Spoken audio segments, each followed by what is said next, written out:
नमस्कार साथियों, आज हम भारत की राज्य व्यवस्था के अगली कड़ी नागरिकता को शुरू करेंगे। नागरिकता का अर्थ है भारत का या किसी भी देश का नागरिक होना, मतलब उसका अपना देश का निवासी होना, अस्थायी निवासी होना। इसका अर्थ और महत्व ये है कि अपने देश के जो नागरिक हैं उनको कुछ अधिकार दिए जाते हैं जो विदेशियों को नहीं दिए जाते हैं, और उन नागरिकों का उस देश के प्रति कुछ कर्तव्य होता है जो विदेशी नागरिकों का उस देश के प्रति कर्तव्य नहीं होता है। विदेशी नागरिक का अपने देश के प्रति कर्तव्य होता है, और हमारे देश मतलब भारत के जो नागरिक है वो हमारे देश के प्रति उसका कर्तव्य है। लेकिन हम विदेशों से इसका आशा नहीं रख सकते हैं कि वो हमारे प्रति जो हमारा कर्तव्य है वो हमारे प्रति निभाए। तो पहले हम देखेंगे कि हम अपने नागरिकों को क्या अलग से जो अधिकार देते हैं जो विदेशियों को नहीं है। तो उसमें है अनुच्छेद 15 का समता का अधिकार, वो विदेशियों को नहीं है। हम इसको मूल अधिकार में अच्छा से पढ़ेंगे। ये अनुच्छेद 15 में समता का अधिकार क्या है। अनुच्छेद 16 का लोक नियोजन का अधिकार, 19 का वाक स्वतंत्रता, 29 का संस्कृति और शिक्षा, और मतदान, चुनाव लड़ना, सार्वजनिक पद आदि, ये सभी अधिकार नागरिकों को ही दिया जाता है। दूसरी ओर कर्तव्य क्या है भाई नागरिकों का अपने देश के प्रति, मतलब हमारे देश के प्रति, अगर भारत के प्रति, वो कर का भुगतान करेंगे, ध्वज राष्ट्रगान का सम्मान करेंगे, जरूरत पड़ने पर देश की रक्षा करेंगे। भारत में जन्म से या कोई बाद में नागरिक बन, जन्म से हो या ना हो, नागरिक बन गया तो वो राष्ट्रपति बन सकता है। लेकिन अमेरिका में ऐसा नहीं है, वहां जन्म से नागरिक होना चाहिए तभी वह राष्ट्रपति बन सकता है। संवैधानिक उपबंध क्या है भाई, तो इसमें भाग 2 में नागरिकता के बारे में चर्चा किया गया है, जो अनुच्छेद 5 से 11 के बीच में लिखा गया है। संसद इसी उपबंध के इसी जो 5 से 11 के तहत दिया गया है, संसद को अधिकार दिया गया है कि वह नागरिकता संबंधी कानून बना सके। तो उसी अधिकार का उपयोग करके संसद नागरिकता अधिनियम 1955 बनाए है, क्योंकि जो नागरिकता का विषय है यह संघ सूची में आता है, अतः संसद को ही अधिकार है ऐसा कानून बनाने का। तो इसमें 19 जनवरी 1950 के बाद जो 4 तरह की नागरिकता थी भारत में। पहला था मूल निवासी, अर्थात वो निवासी, पहले मूल निवासी को हम समझते हैं। मूल निवासी वैसे लोग हैं, मूल निवासी जिनका जन्म भारत में हुआ है या उनके माता या पिता भारत में जन्मे और संविधान लागू होने से 5 वर्ष पूर्व से ही रह रहे हों। दूसरा तरह का नागरिकता थी पाकिस्तान से भारत आया, मतलब विभाजित तो हुआ था भारत, उस समय पाकिस्तान से भारत में वो लग आए और उनके पूर्वज जो हैं वो अविभाजित भारत में जन्म लिए थे, तथा 19 जुलाई 1948 के बाद उनका पंजीकरण हुआ हो भारत में आने के बाद, और फिर 6 माह का निवास किए हों तो भारत के नागरिक बन जाएंगे। और तीसरी तरह की नागरिकता थी कि कोई मान लीजिए विभाजन के बाद वो चला गया पाकिस्तान में और फिर से भारत का नागरिक बनना चाहता है, तो वापस भारत में आ जाए और पंजीकरण कराए और 6 माह का निवास करे तो वो नागरिक बन सकता है। ये इसका जो डेट है 1 मार्च 1947 में।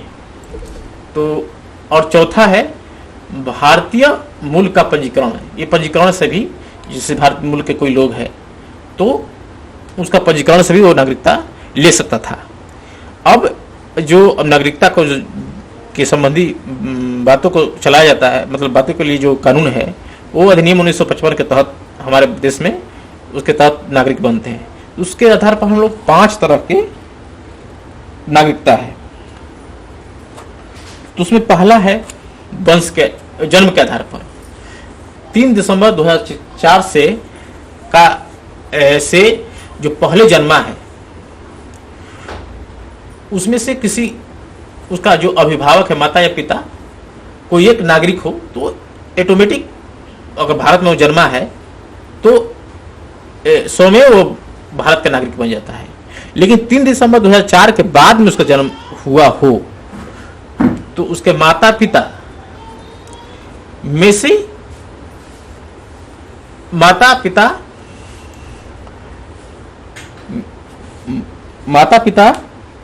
में से कोई एक भारत का नागरिक हो और दूसरा अवैध प्रवासी नहीं होना चाहिए।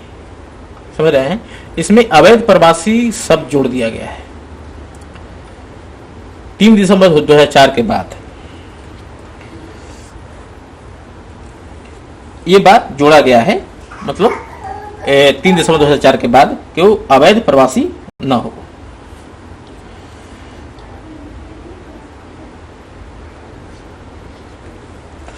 दूसरा है वंश के आधार पर। 10 दिसंबर 1992 से पहले भारत में जन्मा व्यक्ति का पिता नागरिक होना चाहिए। यहां पर ध्यान रहे, माता नहीं है, पिता नागरिक होना चाहिए 10 दिसंबर 1992 से पहले का। तब वो वंश के आधार पर भारत का नागरिक बन सकता है। लेकिन अगर उसके बाद में जन्म उसका 10 दिसंबर 1992 के जो बाद वाला का है तो उसमें उसका माता या पिता दोनों भारत का नागरिक हो तो उसको वंश के आधार पर भारत की नागरिकता मिल जाएगी। लेकिन 3 दिसंबर 2004 के बाद अगर उसका जन्म भारत से बाहर हुआ हो तो भारतीय कंसुलेट में उसका पंजीकरण कराना आवश्यक है, तभी वो भारत का नागरिक बन सकता है। अब हम तीसरा पंजीकरण द्वारा जानेंगे। पंजीकरण में पहला शर्त है कि अवैध प्रवासी न हो, तब नागरिक बन सकता है यदि वो भारतीय मूल का हो और 7 वर्ष रहे और या भारतीय नागरिक से विवाह कर ले फिर 7 वर्ष रहे। भारतीय मूल का हो तो भी वो पंजीकरण द्वारा नागरिक बन सकता है और भारतीय नागरिक के नाबालिग बच्चे हों तो वो भी भारत के नागरिक बन सकते हैं। लेकिन वो 18 साल के बाद अपना डिसीजन खुद ले सकते हैं।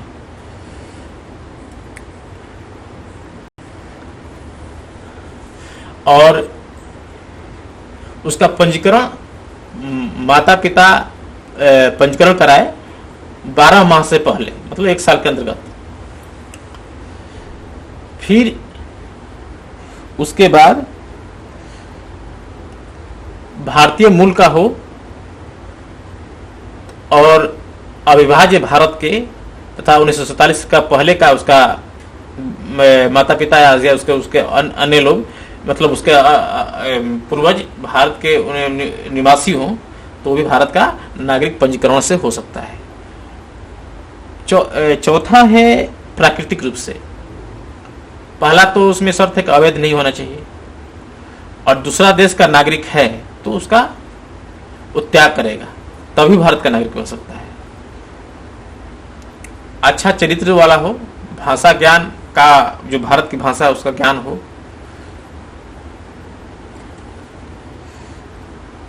तो वो भारत का नागरिक बन सकता है।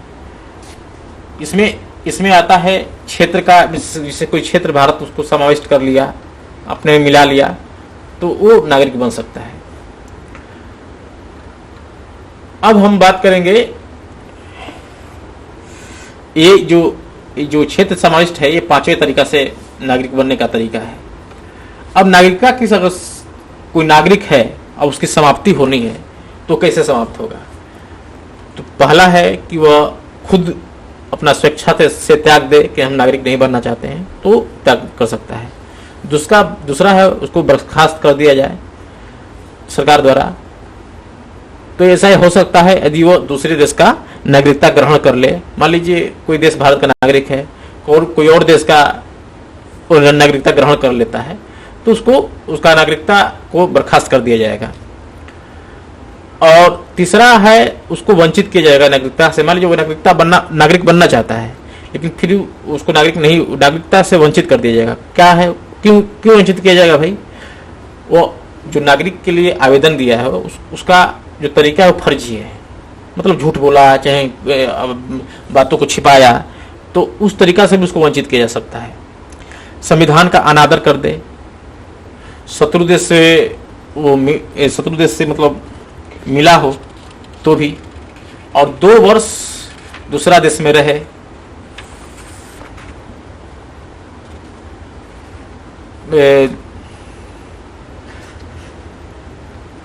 एकल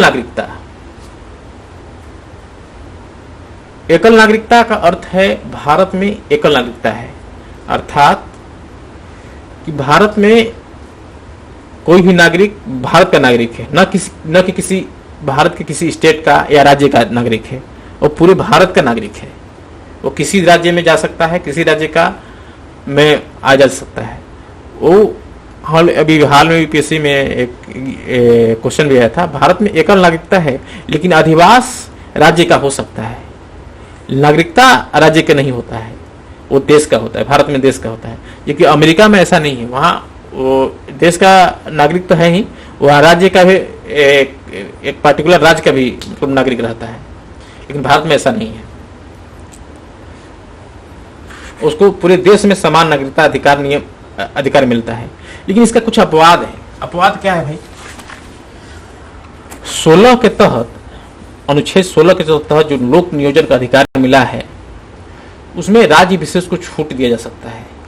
किस पद के लिए भाई? गैर राजपत्रित पद के लिए, राजपत्रित पद के लिए नहीं, गैर राजपत्रित पद के लिए वो राज्य कह सकता है कि हमारे राज्य के ही निवासी जो है वो नागरिक, वो मतलब उस पद के लिए योग्य है। लेकिन इस संविधान में था, लेकिन इसे संसद द्वारा समाप्त कर दिया गया, और अभी तेलंगाना और आंध्र प्रदेश में ऐसा है। अभी ये नहीं है कि अब दूसरे देश का व्यक्ति दूसरे किसी और राज्य में मतलब गैर राजपत्रित पद पर नहीं जा सकता है। संसद अब इसको समाप्त कर दिया है। जो अनुच्छेद 15 में है, भेदभाव नहीं पर अपवाद में राज्य अपने निवासी को शैक्षणिक शुल्क में छूट दे सकता है।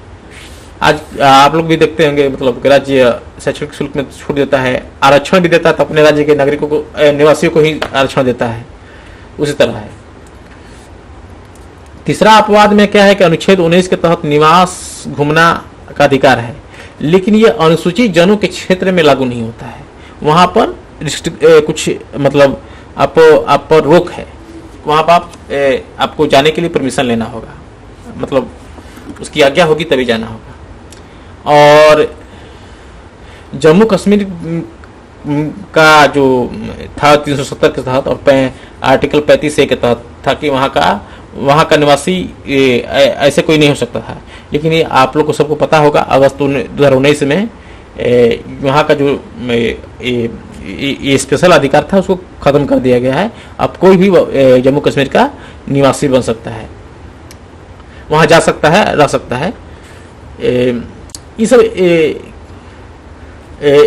सब का लक्ष्य ये है कि भाईचारा, एकता को बढ़ाया जाए और जम्मू कश्मीर को भारत से जोड़ा जाए। इसीलिए ये अगस्त 2019 में संशोधन किया गया और 370 को खत्म कर दिया गया। अब विदेशी भारतीय नागरिकता जो है वो सिंघवी रिपोर्ट से 2003 में लाया गया था, जिसमें भारतीय मूल के सभी देश के नागरिक को, जो कि पाकिस्तान बांग्लादेश के नहीं हो, उनको विदेशी भारतीय नागरिकता का मतलब कार्ड दिया जाता है। विदेशी भारतीय नागरिक कार्ड धारक माना जाएगा, मतलब OIC, PIO। अब PIO मतलब भारतीय मूल और OIC भारतीय नागरिक कार्ड धारक, ये दोनों को मिला दिया गया है। इन लोगों को कुछ अधिकार रहता है जो अन्य विदेशी नागरिकों को नहीं रहता है, जैसे कि वो आके पढ़ाई कर सकते हैं, शिक्षा ले सकते हैं, और यहाँ पर बैंक अकाउंट खोल सकते हैं, यहाँ पर बिजनेस कर सकते हैं। लेकिन वो लैंड, चूंकि वो विदेशी नागरिक हैं, लेकिन वो जो विदेशी नागरिक हैं तो उनको ये अधिकार नहीं दिया गया कि वहाँ आके मतलब वोट दें और कृषि लैंड खरीदें, कृषि जमीन खरीदें, ये अधिकार नहीं दिया गया है।